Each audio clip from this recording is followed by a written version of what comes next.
Kita tahu bersama sombong ini adalah sifatnya iblis. Jangan pula kita lebih parah dari iblis. Iblis dia tak mau sujud kepada Adam. Kalau suruh sujud kepada Allah, iblis mau. Sujud kepada Adam, menanti dulu. Kenapa? Karena merasa iblis itu lebih hebat daripada Adam. Itulah kesombongan iblis. Tapi manusia parah lagi. Parahnya apa? Jangankan nak menyembah Adam, menyembah Allah pun tak mau.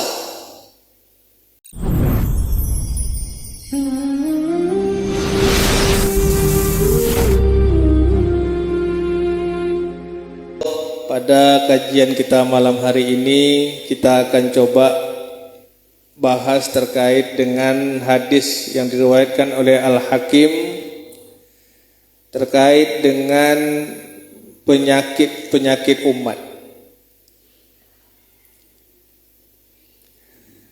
Jadi nanti pada masanya apabila umat ini terkena penyakit ini, terkena sifat-sifat jelek ini, maka tidak tertutup kemungkinan akan terjadinya kehancuran umat. Nabi SAW bersabda, sayusibu ummati da'ul umam. Penyakit umat-umat lain juga akan terkena kepada umatku, kata Nabi. Ya. Penyakit-penyakit umat-umat terdahulu itu juga akan terkena kepada umatku.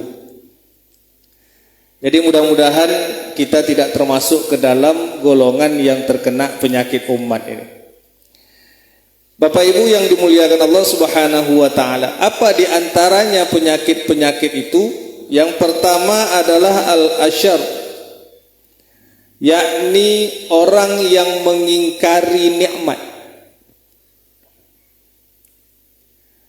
Sudahkah Ibnu Umar juga pernah mengingatkan kepada kita,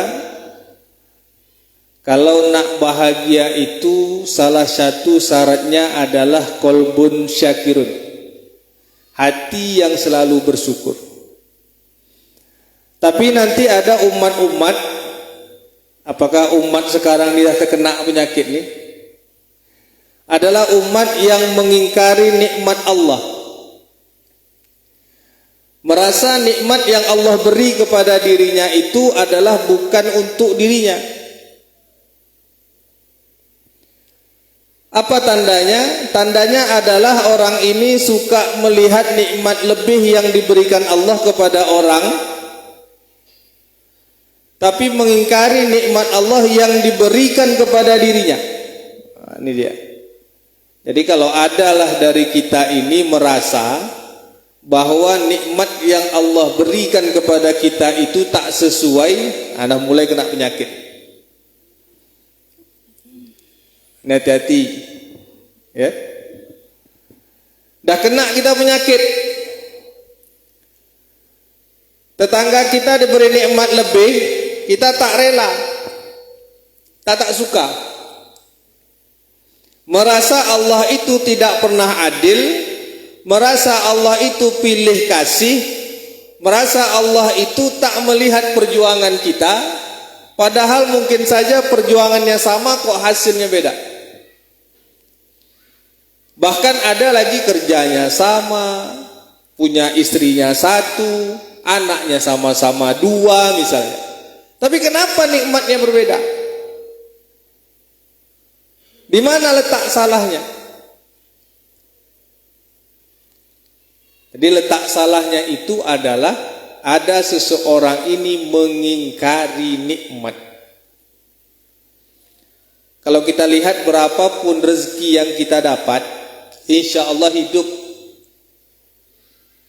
Kita lihat orang itu tak memiliki kemampuan, tapi hidup juga sampai sekarang. Ya Pak. Kerjanya mungkin kita tak terbuat kerja itu. Hidup juga ada. Ini menunjukkan bahwa berapapun rezeki yang Allah berikan kepada kita itu sebetulnya cukup. Ya, sebetulnya cukup. Cuma mata kita ini aja kadang lihat-lihat orang, sehingga dengan lihat orang itu timbul rasa iri, ya, timbul rasa mengingkari nikmat. Makanya kalau kita mensyukuri nikmat, la in syakartum la azidannakum wa la in kafartum inna azabi lasyadid. Jangankan nanti di akhirat, orang yang ingkari nikmat saja di dunia dah kena.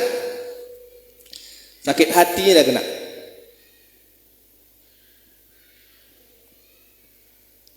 Jadi mari kalau mau bahagia di dunia ini, hindari penyakit mengingkari nikmat. Jadi bahagia. Mau orang tuh punya mobil, kita masih motor, slow saja. Mau orang tuh anaknya 2, kita masih belum, biasa saja. Kenapa? Karena kita yakin Allah punya cara sendiri untuk memberikan nikmat kepada kita. Bapak Ibu yang dimuliakan Allah Subhanahu wa taala. Yang kedua, wal bataru, yakni orang yang sombong. Kita tahu bersama sombong ini adalah sifatnya iblis. Jangan pula kita lebih parah dari iblis. Iblis dia tak mau sujud kepada Adam. Kalau suruh sujud kepada Allah, iblis mau. Sujud kepada Adam, menanti dulu. Kenapa? Karena merasa iblis itu lebih hebat daripada Adam.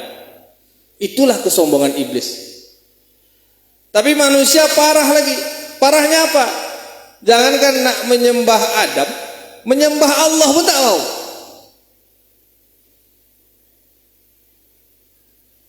Ya? Menyembah Allah tak mau manusia.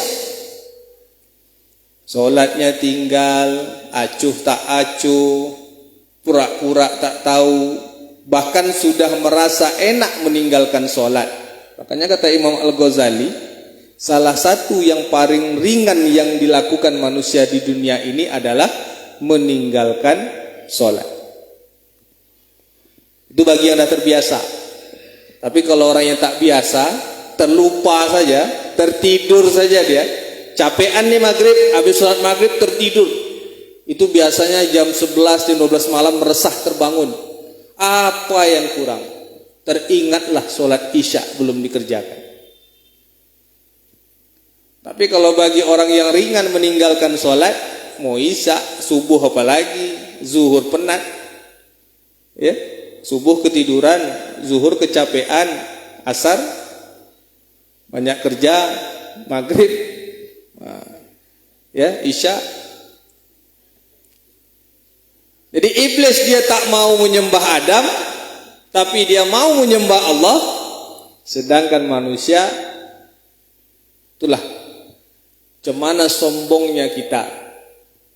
Kita yang diciptakan dari tanah, hidup di atas tanah, nanti mati kembali ke dalam tanah.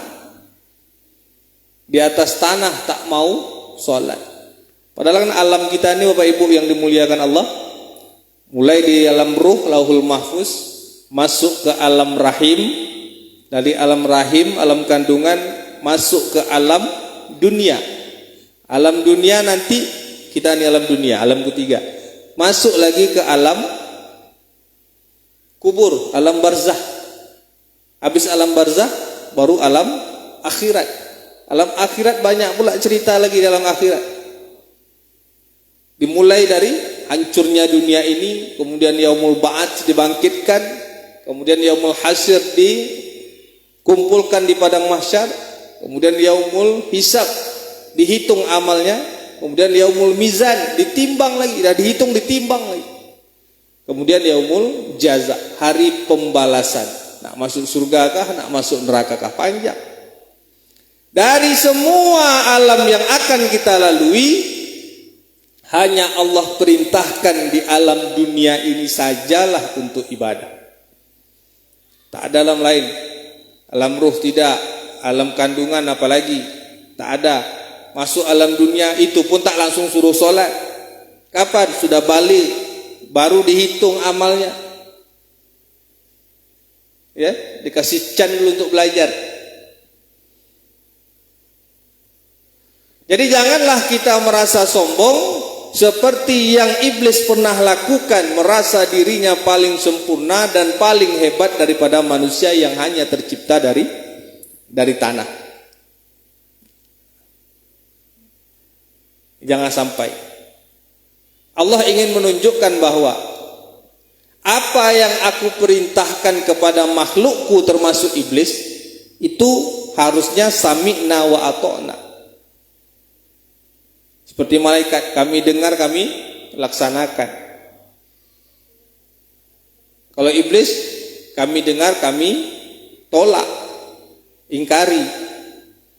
Iblis.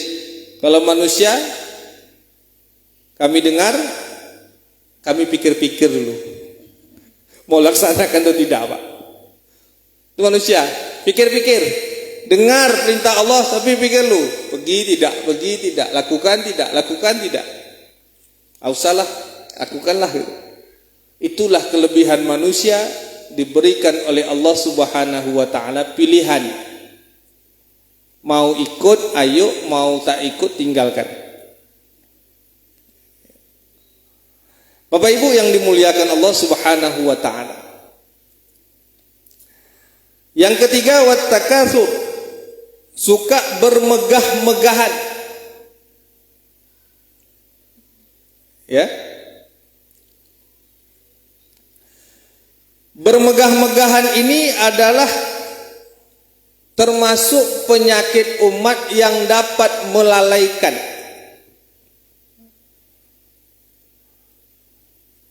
Jadi kalau kita hidup dunia ini jangan bermegah-megahan.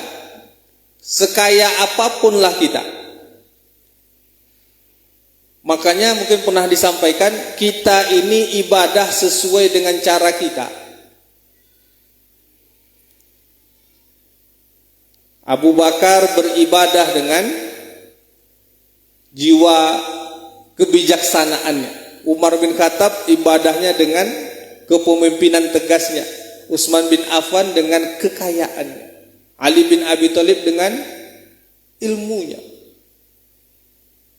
Bilal bin Rabah yang tak punya apa-apa pun dengan caranya sendiri. Kenapa Bilal bin Rabah tak mau jadi pemimpin? Kenapa Bilal bin Rabah tak mau jadi orang kaya? Tak perlu. Kenapa? Karena baginya Nabi sudah memberikan kabar gembira. Ya Bilal, aku dengar telapak kakimu, terompamu terdengar di surga. Cukup, tak perlu dia jadi pemimpin. Jadi mau kita pemimpin, mau kita miskin, mau kita kaya, mau kita bijaksana, mau kita jadi apapun lah, semua ada jalannya masing-masing mau masuk surga. Seperti sahabat Nabi kan beda-beda.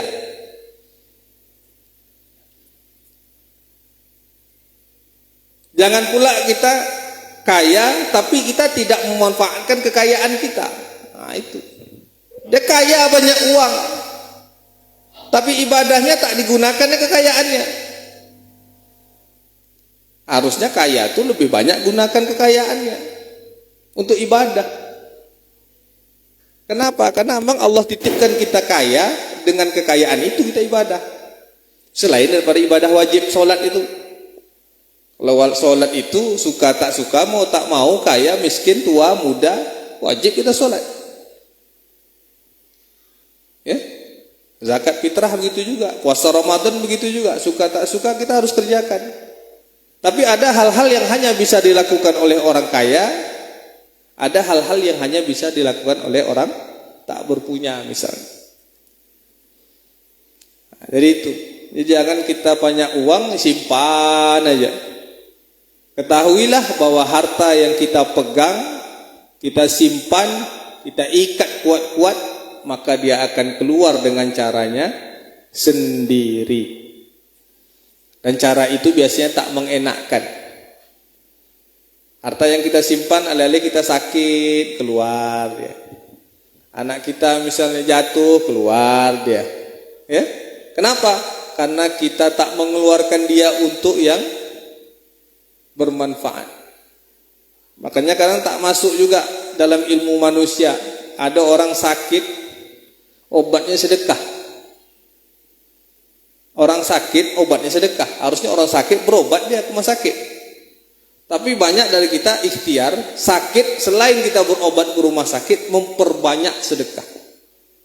Kalau hitungan matematika, itu hitungan kita otak manusia tak masuk. Tapi itulah dia.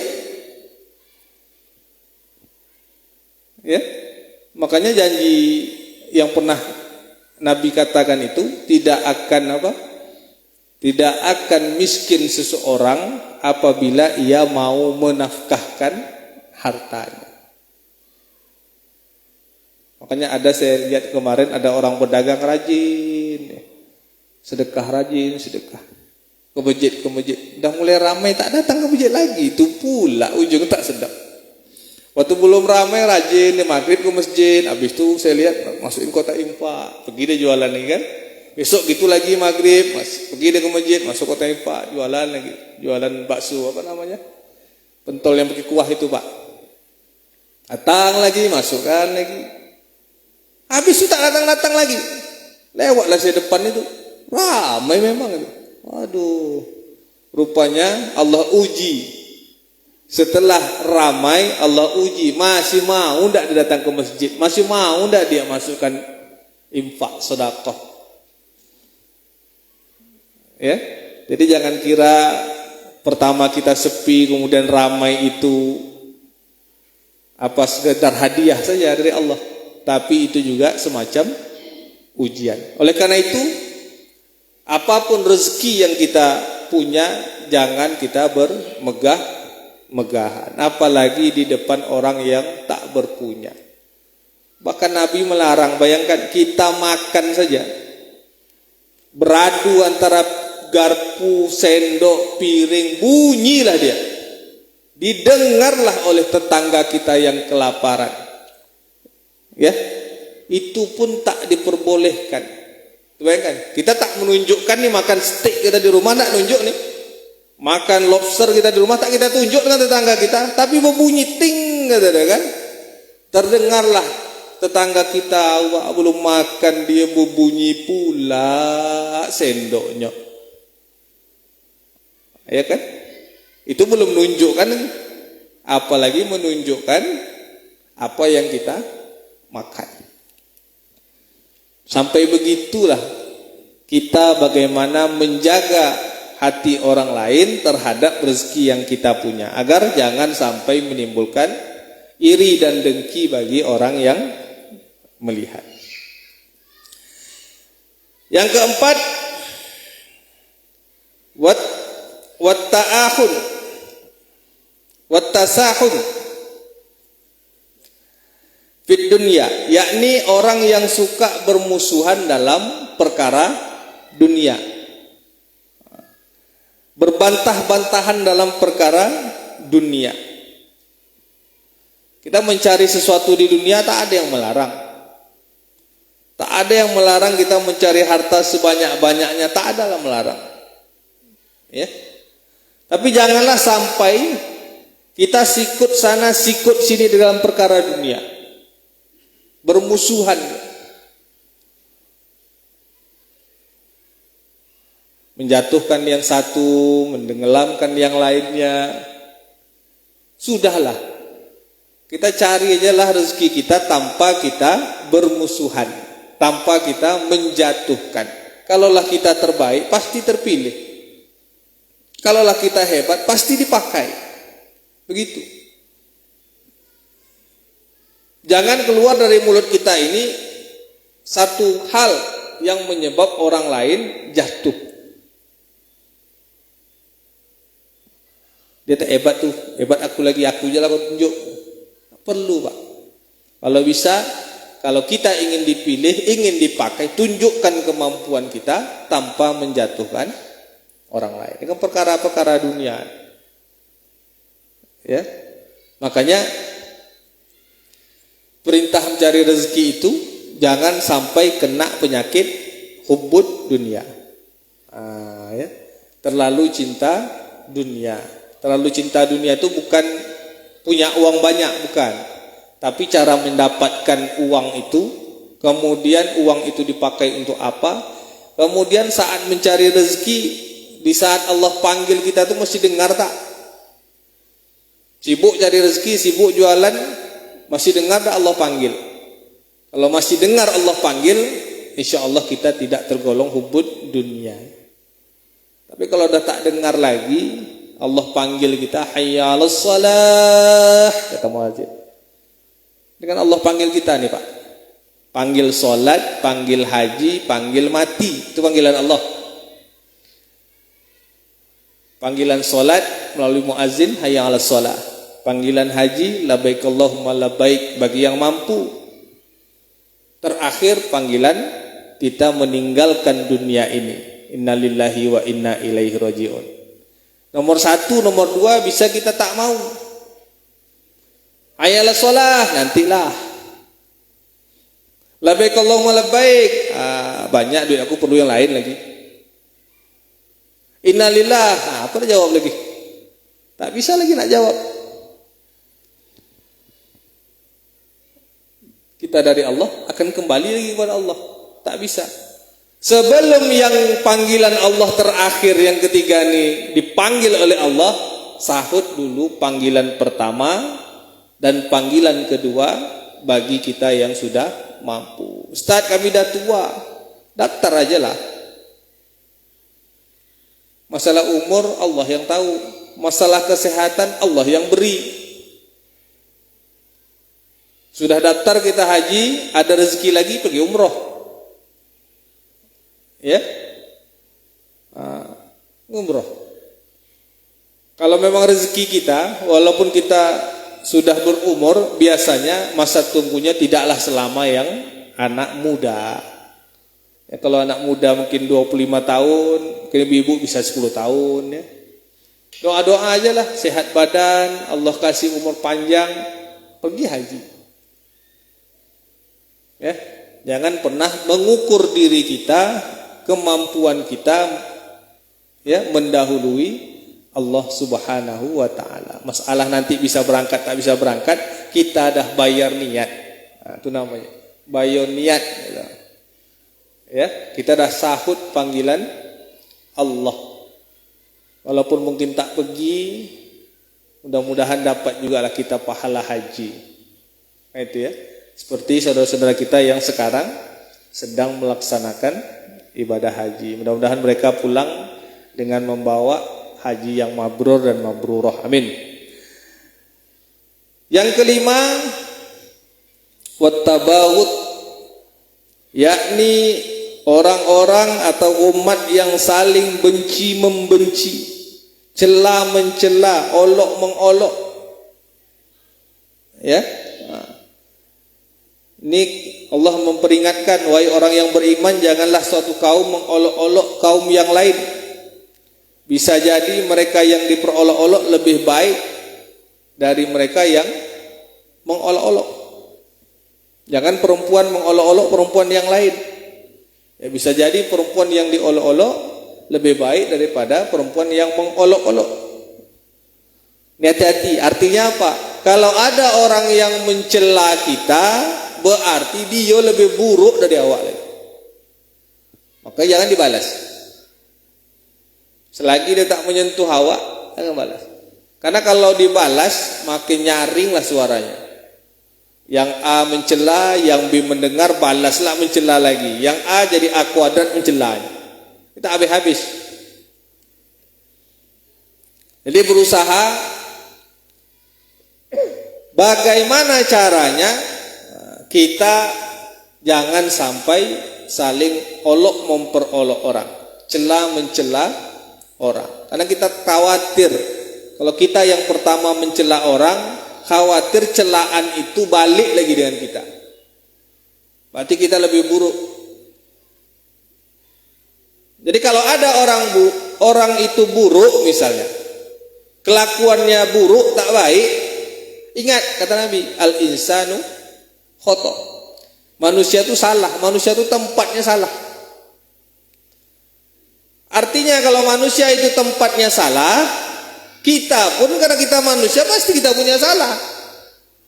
Jadi kalau dia salah wajar, saya salah wajar. Kenapa? Manusia. Ya. Yang tak wajar itu, yang bahaya itu adalah lebih banyak salah daripada baiknya. Itu dia. Kita ini kan berharap jangan sampai salah kita lebih banyak daripada baik kita. Harus lebih baik, yang baiknya harus lebih banyak daripada yang salah. Itu harapan kita. Karena tak mungkin manusia itu tak salah. Kadang kita hanya tahu satu kesalahan orang, tapi melupakan banyak kebaikan dia. Yang satu tujuh aja lah yang kita ungkit-ungkit, buka-buka. Salahnya cuma satu, khilaf kawan tuh. Sikit salahnya, itu pula yang diungkit-ungkit. Padahal baiknya banyak. Ya. Sudah melakukan kebaikannya banyak. Jadi yang salah silap sikit satu dua ini ditutuplah. Ingat saja yang baik-baiknya yang banyak itu. Karena kan sudah diingatkan kepada kita. Tutuplah aib saudaramu, maka Allah akan tutup aibmu. Ya. Apalagi kita di tanah air nih. Kalau orang selalu buka aib-aib orang, biasanya nanti kalau umroh atau haji, aib kita pula terbuka di sana. Jadi banyak kejadian orang-orang yang di tanah airnya selalu mengumbar aib orang, di sana dia juga berperilaku yang sama. Ya. Namanya tanah haram. Jadi jangan macam-macam. Jangankan nak disebut kata orang, terpikir saja jadi. Jadi ada cerita dari jemaah tuh, ada orang nih asik bersin saja, udah seminggu bersin ya kan, datanglah dia terceplos, kakaknya asik bersin aja, tak lama tuh dia bersin. Ya, tak bisa, salah cakap, ya. Terkabul, begitulah namanya kalau berada di tanah haram. Bahkan ada yang di media sosial tuh minta duit, ada yang ngasih duit. Ini bukan disuruh nanti bapak ke sana minta duit pula, ya. Ada orang minta uang, money bahasa Inggris kan. Datanglah orang Arab sana, dengar gitu, mintanya nomor rekening, ditransfer. Begitulah, sampai orang minta duit pun terkabul kan di saat tawaf itu. Begitulah dahsyatnya kalau kita berada di Mekah.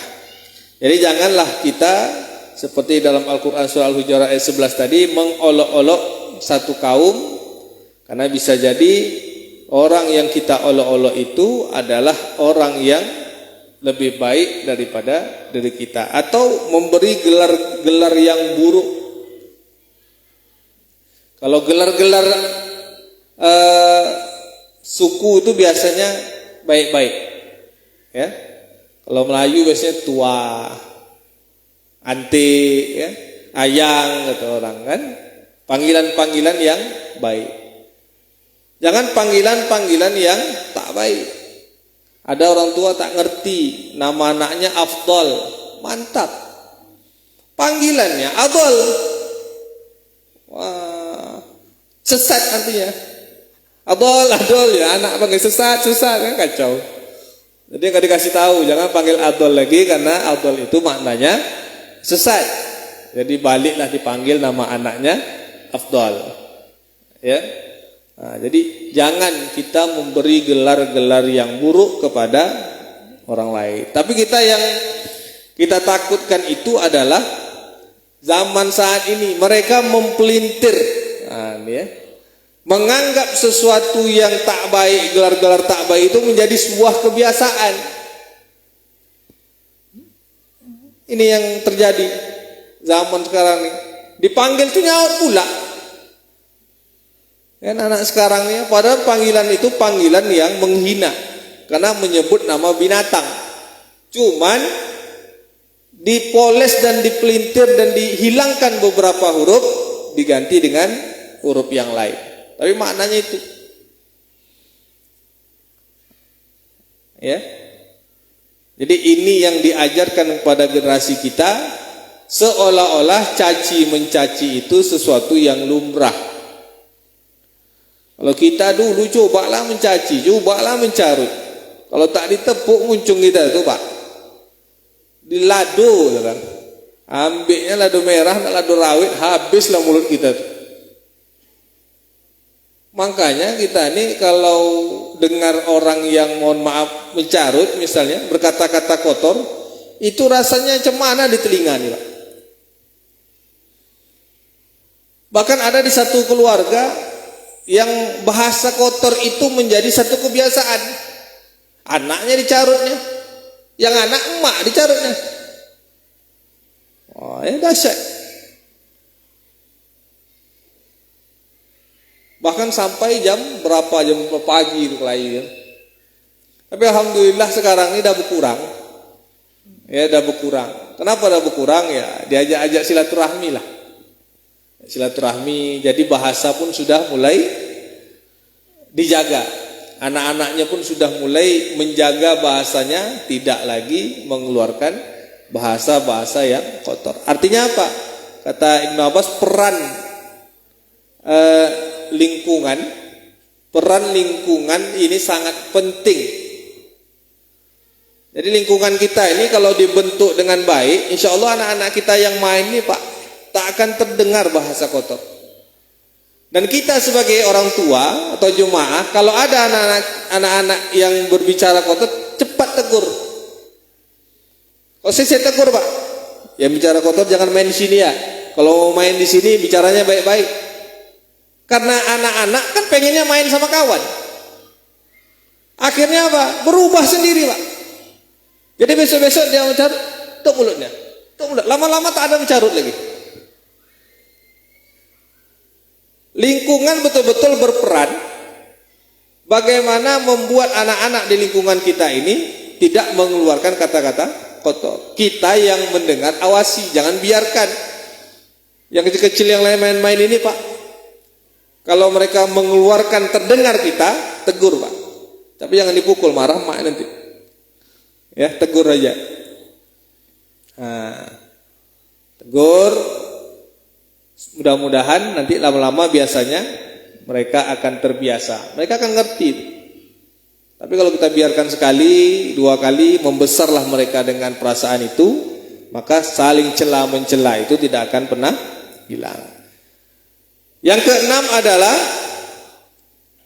wattahasud, orang yang saling mendengki.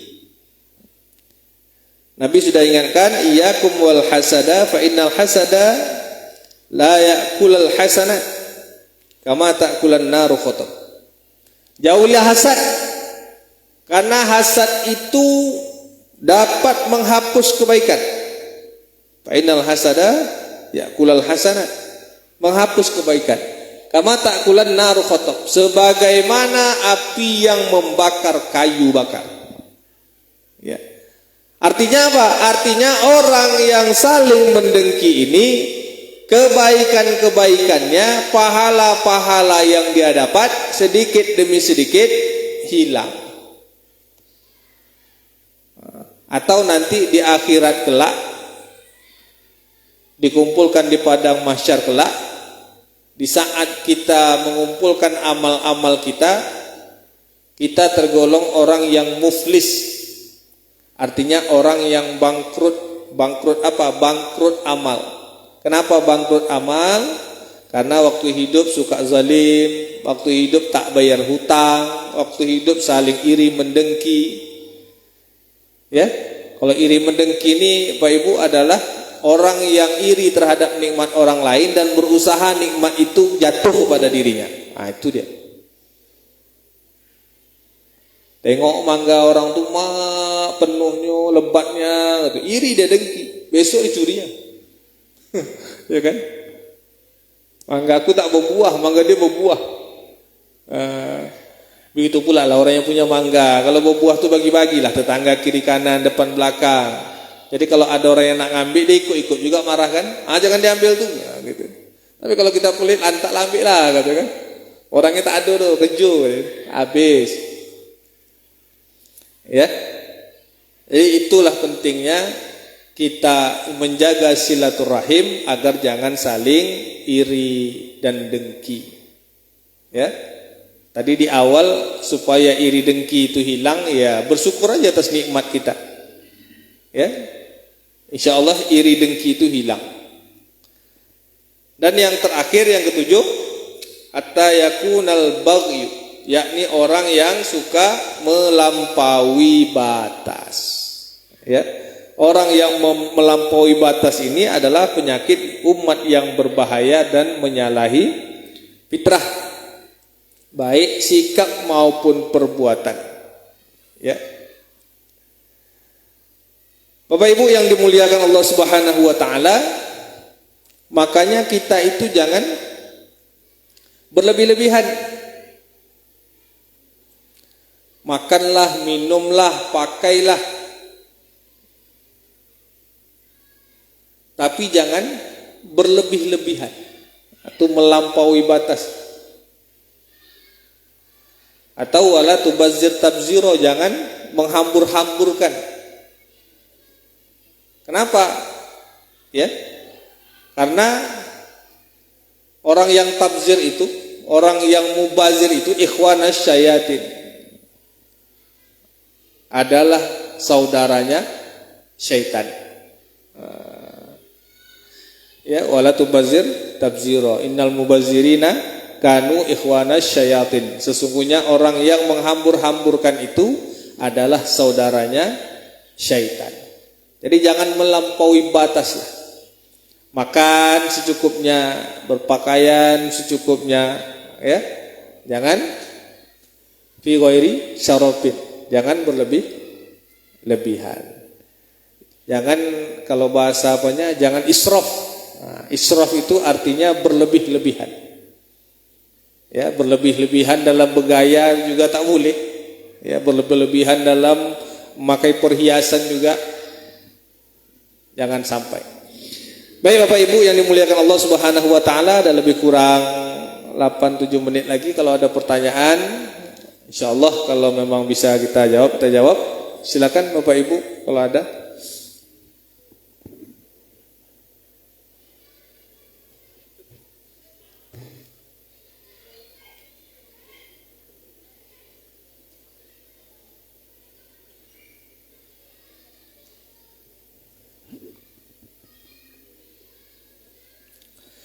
Bapak Ibu yang dimuliakan Allah Subhanahu wa taala, kalau tak ada. Jadi itu 7 di antara penyakit umat yang kita rasa adalah daripada beberapa dari umat Nabi Shallallahu alaihi wasallam itu yang sudah terkena penyakit ini. Mungkin juga kita sikit-sikit terkena. Ya, nama manusia tadi dikatakan bahwa kita ini adalah tempatnya salah. Oleh karena itu, dengan tidak tahunya kita atau tempatnya salah, tempatnya lupa, wanisyan, khotok wanisyan, tempat salah dan tempat lupa, makanya kita perlu menambah khazanah keilmuan kita supaya mengurangi celah-celah dosa yang kita perbuat. Ya, itu celah-celah dosa itu. Kalau kita tak melakukan itu, maka semua perkara ini kadang-kadang, ya, namanya kita manusia ada lintasan hati dan pikiran.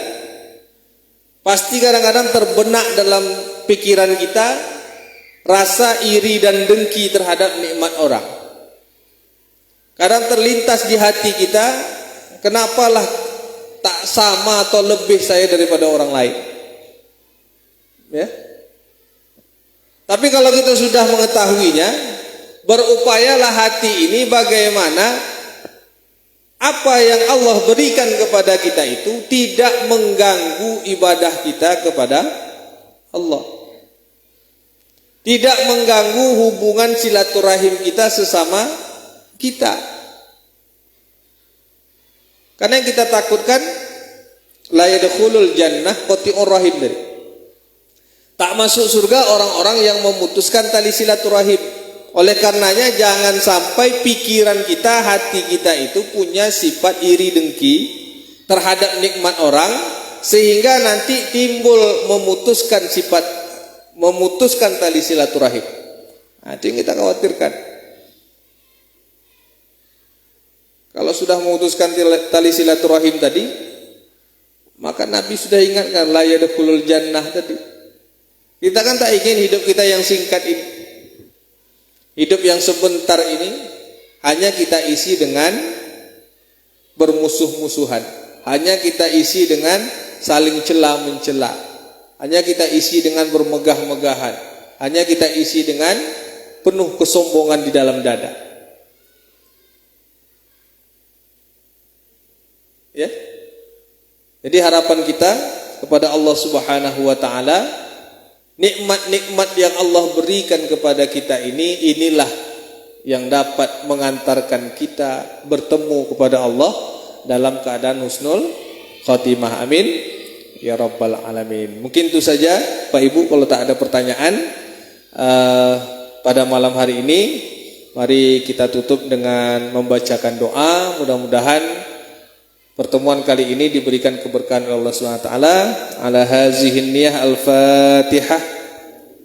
A'udzubillahi minasyaitonir rajim. Bismillahirrahmanirrahim. Alhamdulillahirabbil alamin. Arrahmanir rahim. Maliki yaumiddin. Iyyaka na'budu wa iyyaka nasta'in. Ihdinas siratal mustaqim. Siratal ladzina an'amta 'alaihim ghairil maghdubi 'alaihim waladdallin. Amin. Bismillahirrahmanirrahim. Alhamdulillahirabbil alamin. Wassalatu wassalamu ala asrafil anbiya'i wal mursalin wa ala alihi wa sahbihi ajma'in. Hamdash syakirin, hamdan na'imin, hamdan yuafi ni'amahu wa yukafi'u mazidah. Ya Rabbana lakal hamdu kama yanbaghi li jalali wajhikal karimi wa azimi sultanik. Allahumma fir lana dzunubana wa liwalidayna warhamhuma kama rabbayana shaghira wa li jamil mu'minina wal mu'minat wal muslimina wal muslimat al ahya'i minhum wal amwat birahmatika ya arhamar rahimin. Allahumma ya Allah ya Rahman ya Rahim, berikanlah kasih sayang-Mu kepada kami ya Allah, berikan kasih sayang-Mu kepada keluarga kami ya Allah, jemaah-jemaah kami ya Allah. Allahumma ya Allah ya Ghaffar, ampunkan dosa kami ya Allah, ampunkan dosa kedua orang tua kami ya Allah, ampunkan dosa pasangan hidup kami ya Allah, ampunkan dosa anak-anak cucu keturunan kami ya Allah, ampunkan dosa orang-orang yang telah berbuat baik kepada kami. Allahumma ya Allah ya Razzaq, bukalah pintu rezeki kami ya Allah, yang jauh Engkau dekatkan, yang dekat Engkau sampaikan, yang di langit Engkau turunkan, yang di bumi Engkau tumbuhkan. Allahumma ya Allah, dan berikanlah keberkahan terhadap rezeki yang Engkau anugerahkan kepada kami ya Allah. Allahumma ya Allah, jauhkanlah kami dari bala bencana dan musibah, jauhkanlah kami dari orang-orang yang memusuhi kami ya Allah. Berikan kenikmatan kepada kami di saat kami sujud menyembah-Mu ya Allah. Berikan kenikmatan kepada kami di saat kami zikir menyebut nama-Mu ya Allah. Berikan kenikmatan kepada kami di saat kami membaca ayat suci Al-Quran-Mu ya Allah. Allahumma ya Allah, kabulkanlah segala permintaan dan doa kami, karena Engkau-lah Maha penerima doa. Rabbana hab lana min azwajina wa dzurriyyatina qurrata a'yuni waj'alna lil muttaqina imama. Rabbana atina fid dunya hasanah wa fil akhirati hasanah wa qina azabannar. Wa sallallahu ala sayyidina Muhammad wa ala alihi wa sahbihi ajma'in. Subhana rabbika rabbil izzati amma yasifuna wa salamun alal mursalin walhamdulillahi rabbil alamin. Taqabbalallahu minkum minna wa minkum taqabbal ya karim. Kepada Allah kita mohon ampun, kepada sama saling memaafkan. Billahi taufiq wal hidayah. Wassalamualaikum warahmatullahi wabarakatuh.